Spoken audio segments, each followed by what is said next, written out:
Chapter 9. At 9:30 that night, Tom and Sid were sent to bed as usual. They said their prayers, and Sid was soon asleep. Tom lay awake and waited in restless impatience. When it seemed to him that it must be nearly daylight, he heard the clock strike 10. This was to spare. He would have tossed and fidgeted as his nerves demanded, but he was afraid he might wake Sid. What was he nervous about? He was waiting until he was supposed to sneak out of the house to meet Huckleberry. So he lay still and stared up into the dark. Everything was dismally still. By and by, out of the stillness, little, scarcely perceptible noises began to emphasize themselves. The ticking of the clock began to bring itself into notice. Old beams began to crack abroad. Oh, mysteriously. The stairs creaked faintly. Evidently, spirits were abroad. Remember, Tom Sawyer is a pretty superstitious guy, so all of a sudden he's laying awake in the middle of the night, he can't sleep, and he's all these noises that he normally doesn't hear starting to kind of creep him out a little bit. The stairs creaked faintly. Evidently, spirits were abroad. A measured, muffled snore issued from Aunt Polly's chamber. And now the tiresome chirping of a cricket no human ingenuity could locate began. Next, the ghastly ticking of a death watch in the wall at the bed's head made Tom shudder. It meant that somebody's days were numbered. Then the howl of a far-off dog rose on the night air and was answered by a fainter howl from a remoter distance. Now you have to understand that the howl of a dog to them is incredibly scary because that's one of their superstitions. That means that someone is going to be in trouble here pretty soon. At last he was satisfied. Oh, Tom was in agony. At last he was satisfied that time had ceased and eternity had begun. He began to doze in spite of himself.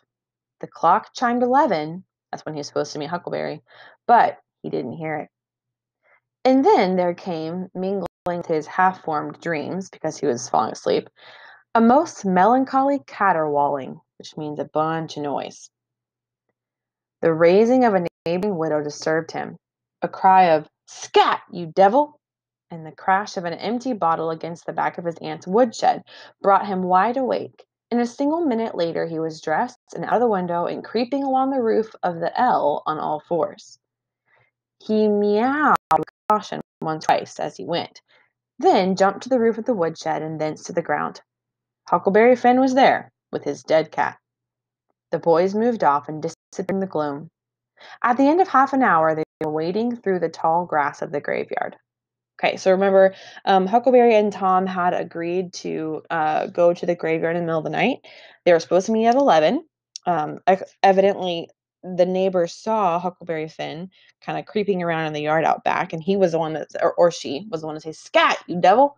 telling him kind of, get away, you intruder, kind of thing. So the reason why they meowed, though, that was kind of like their code to each other.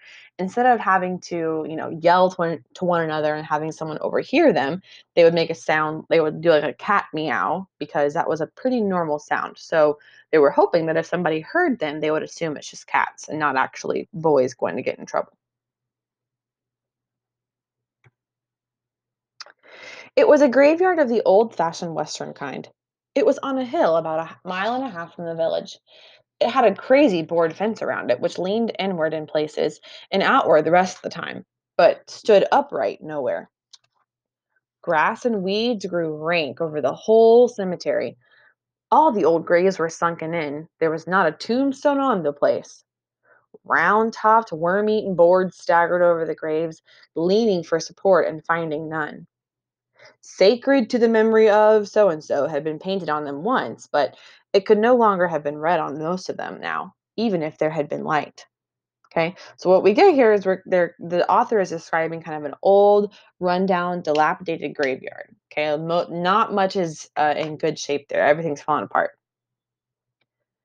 A faint wind moaned through the trees, and Tom feared it might be the spirits of the dead complaining at being disturbed. The boys talked only a little, and only under their breath, for the time and the place and the pervading solemnity and silence oppressed their spirits. So why were they whispering? Because they were scared, and the place seemed to be very kind of serious and heavy almost. They found the sharp new heap they were seeking, meaning someone who had just been buried, and ensconced themselves with the protection of three great elms that grew in a bunch within a few feet of the grave. Then they waited in silence for what seemed like a long time. The hooting of a distant owl was all the sound that troubled the dead stillness.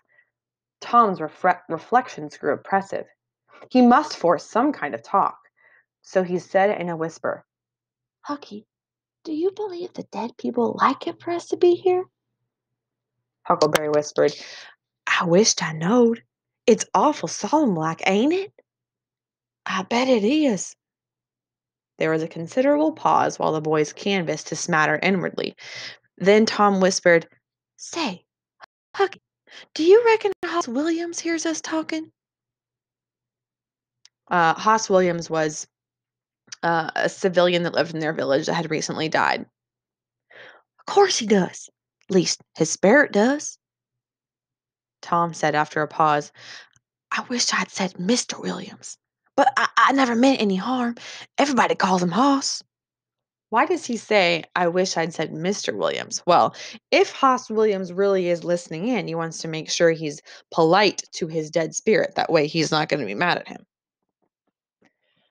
And this is Huck. "A body can't be too particular about how they talk about these here dead people, Tom." This was a damper, and conversation died again. Presently, Tom seized his comrade's arm and said, "Shh! What? What is it, Tom?" And the two clung together with beating hearts. "Shh! There it is again. Didn't you hear it?" "Ah, there. Now you hear it."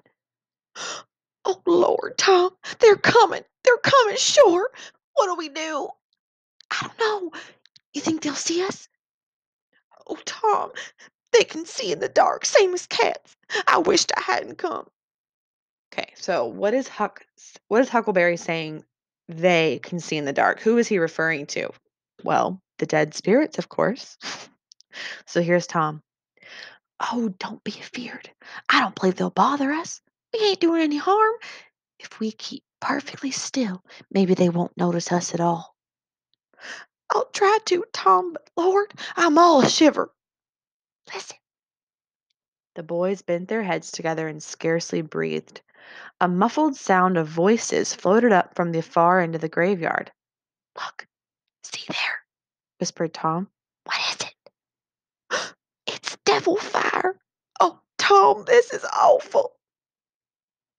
Some vague figures approached through the gloom, swinging an old-fashioned tin lantern that freckled the ground with innumerable little spangles of light. Presently, Huckleberry whispered with a shudder, "It's the devil, sure enough. 3 of 'em. Oh, Lordy, Tom, we're goners. Can you pray?" "Well, I'll try, but don't you be afeared. They ain't gonna hurt us. Now I lay me down to sleep. Shh! What is it, Huck?" "Well, they're humans." Of course, Huckleberry, thinking these were dead spirits the whole time, is now shocked. "Well, one of 'em is, anyway. One of 'em's old Muff Potter's voice." "No, it ain't so, is it?" "I bet I know it. Don't you stir nor budge. He ain't sharp enough to notice us. Drunk the same as usual, likely. Blamed old Rip." So you have to understand, Muff Potter is kind of a town drunk. He's not normally sober enough to be able to do anything, especially not notice if someone is spying on them in the graveyard. So he says, "Just be quiet.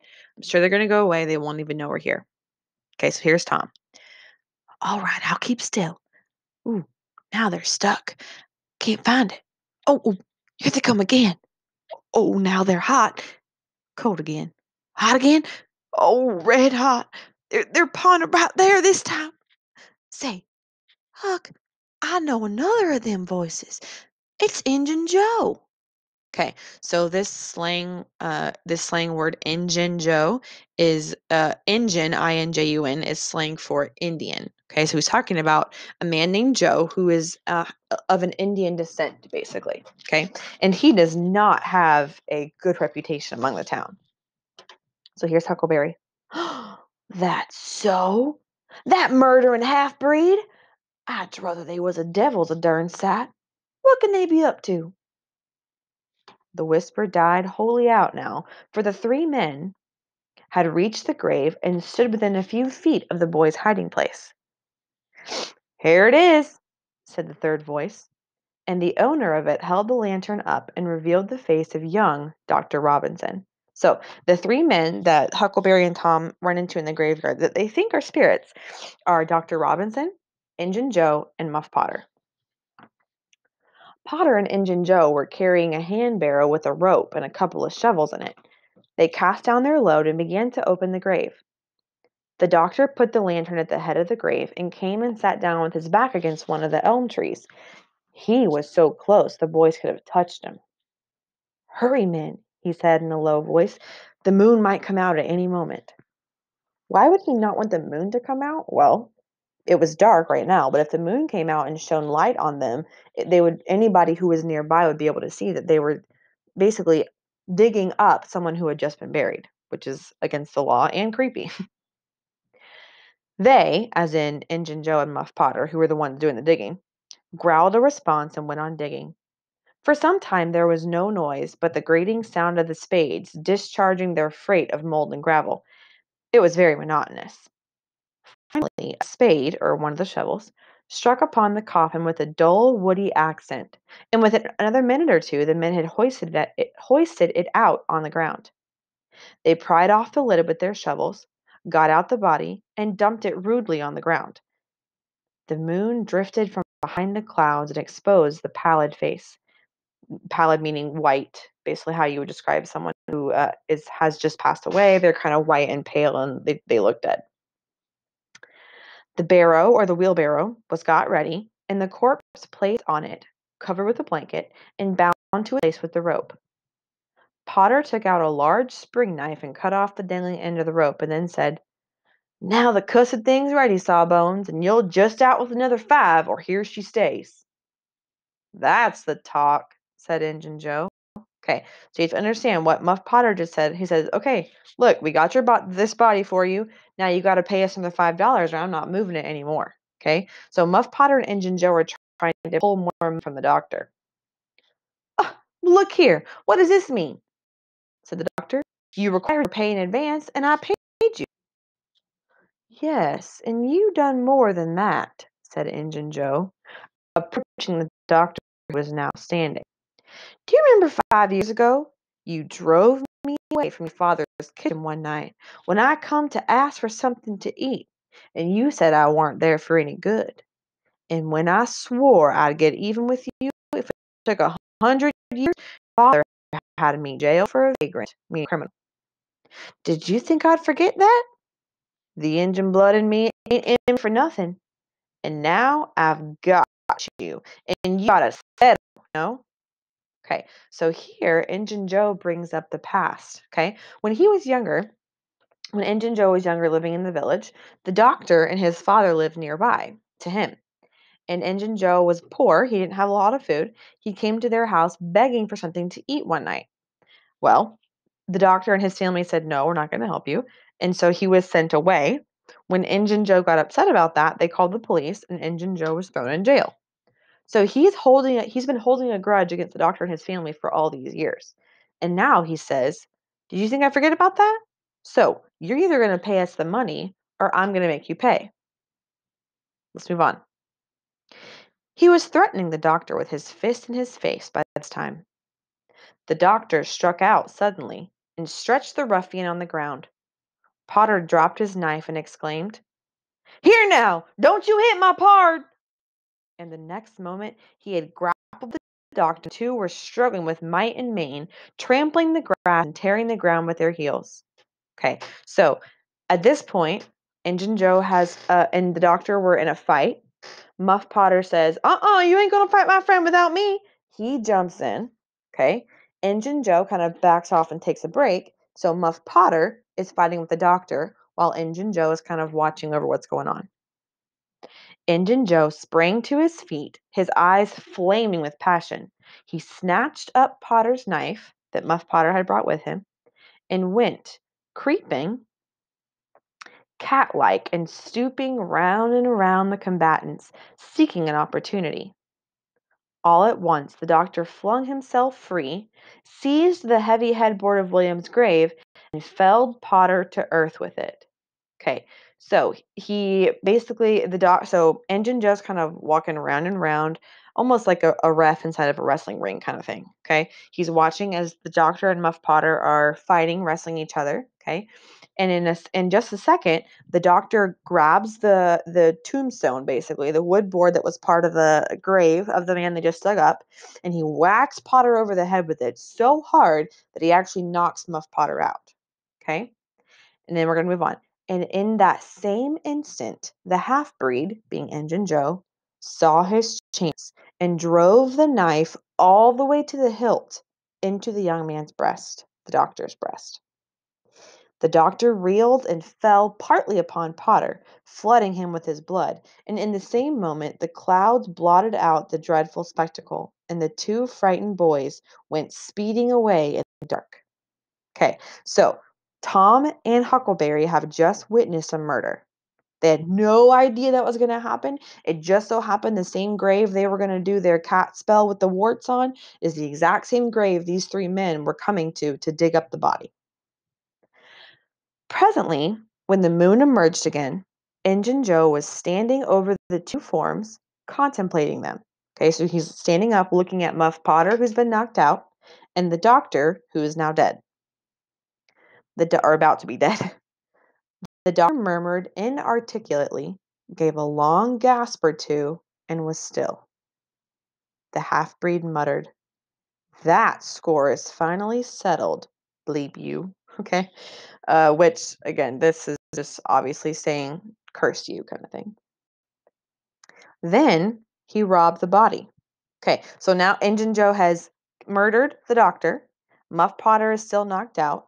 And now Injun Joe is going to rob the body that they dug up. Okay, so what they would do, it was called grave robbing. They would dig up bodies from graves, and they would steal all their valuables that they were buried with, whether it was like their family ring or their clothes, maybe like their fanciest suit or clothes, things like that. Because oftentimes the family would bury them in one of their favorite things or their special things. So they would rob the body. They would rob all of those jewels and rich goods from the body and then go and sell them for money. So it says, then he robbed the body. After which he put the fatal knife, the knife that he used to kill the doctor, into Potter's open right hand and sat down on the dismantled coffin. 3, 4, 5 minutes passed, and then Potter began to stir and moan. So he was waking up from being unconscious. As he did, his hand closed upon the knife. He raised it, glanced at it, and then let it fall with a shudder. Then he sat up, pushing the body from off of him, and gazed at it, and then around him confusedly. His eyes met Joe's. "Oh, Lord, how is this, Joe?" he said. Okay, you have to understand, Muff Potter just woke up from being unconscious, and he wakes up to realize he has a bloody knife in his hand with a dead man next to him who is bleeding out of the wound from the knife. So he wakes up with the murder weapon in his hand and the murdered man next to him. He can only assume, did I just kill someone? "It's a dirty business," said Joe without moving. What did you do it for?" He says, "What did you kill him for?" And then this is Engine Joe. I never done it." "Oh, look here. That kind of talk won't wash." Potter trembled and grew white. I thought I got sober. I no business to drink tonight, but it's in my head yet. Worse than when we started here. Oh, I'm all in a muddle, and I can't recollect anything of it hardly. Tell me, Joe, honest now, old feller, did I do it? Joe, I never meant to. 'Pon my soul and honor, I never meant to, Joe. Tell me how it was, Joe. Oh, it's awful. And he was so young and promising." Okay, so Muff Potter's he thinks, "Oh no, I was drunk and I killed this man while I was drunk. And I can't remember any of it. So he asked Injun Joe, "Did I do it? Did I kill him?" And Injun Joe says, "Why, you two was scuffling, and he fetched you one with the headboard, and you fell flat. And then up you came, all reeling and staggering like, and you snatched the knife and jammed it into him, just as he fetched you another awful clip. And here you've laid, as dead as a wedge till now." "Oh, I didn't know what I was doing. I wish I may die this minute if I did. It was all on account of the whiskey and the excitement, I reckon. I never used a weapon in my life before, Joe. I fought, but never with weapons. They'll all say that." "Oh, Joe, don't tell. You won't tell, Joe. That's a good feller. I always liked you, Joe, and I stood up for you, too. Don't you remember? You won't tell, will you, Joe?" And the poor creature dropped on his knees before the stolid murderer and clasped his appealing hands. Okay, so now Injun Joe has Muff Potter believing that he was the murderer, and he did the act while he was drunk, which is why he can't remember it. And Muff Potter says, "Please don't tell anybody I killed him, Joe." And Joe says, "No, you've always been fair and square with me, Muff Potter, and I won't go back on you. There now, that's as fair as a man can say." "Oh, Joe, you're an angel. I'll bless you for this the longest day I live." And Potter began to cry. "Come now, that's enough of that. This ain't any time for blubber." That's his Injun Joe talking. "You be off yonder way, and I'll go to this. Move now, and don't leave any tracks behind you." Potter started on a trot that quickly increased to a run. The half-breed stood looking after him. He muttered to himself, "If he's as much stoned with the lick and fuddled with the rum as he had the look of being, he won't think of the knife till he's gone so far he'll be afraid to come back after it to such a place by himself. Chicken heart." Basically, he's a chicken. 2 or 3 minutes later, the murdered man, being the doctor, the blanketed corpse, the lidless coffin, and the open grave were under no inspection but the moon's. The stillness was complete again, too.